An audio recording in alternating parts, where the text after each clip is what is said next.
রবিবারে একটু মাংস না হলে যেন রবিবারটা ঠিক রবিবার বলে ফিল হয় না। রবিবার দুপুরে ছোট আলু দিয়ে মুরগির মাংসের এই পাতলা লাল ঝোল থাকলে আর কিছুই লাগে না, ঠিক যেন দিদার হাতের রান্নার সেই পুরনো স্বাদ।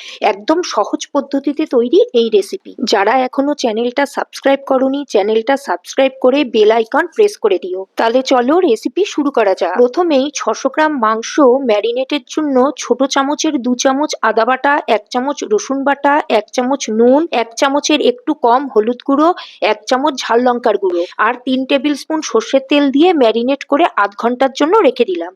অপরদিকে কড়াতে 3 টেবিল স্পুন মতো সর্ষের তেল গরম করে আগে থেকে 50% সেদ্ধ করা নতুন আলুর খোসা ছাড়িয়ে রেখেছিলাম, সেগুলো ভাজতে দিলাম। যেহেতু আলু হাফ সেদ্ধ করা ছিল, সেই জন্য গ্যাসের ফ্লেম হাইতে রেখে আলু লাল করে ভেজে তুলে নিলাম। এবারে ওই একই তেলে সামান্য নুন দিয়ে তাতে কুচি করে রাখা 3টে পেঁয়াজ ভাজতে দিলাম। পেঁয়াজ হাফ ভাজা হলে 1 চামচ রসুন বাটা দিয়ে আবারও ভালো করে ভেজে নিলাম। এবারে 1 চামচ জিরার গুঁড়ো জলে গুলে ওই ভাজা পেঁয়াজ রসুনের সাথে অ্যাড করে 2 মিনিট কষে নিয়ে ম্যারিনেট করা মাংস অ্যাড করে হাই ফ্লেমে মাংস 5 মিনিট মতো কষিয়ে নিয়ে মাংসের বাটি ধোয়া জল সামান্য অ্যাড করে কষাতে হবে।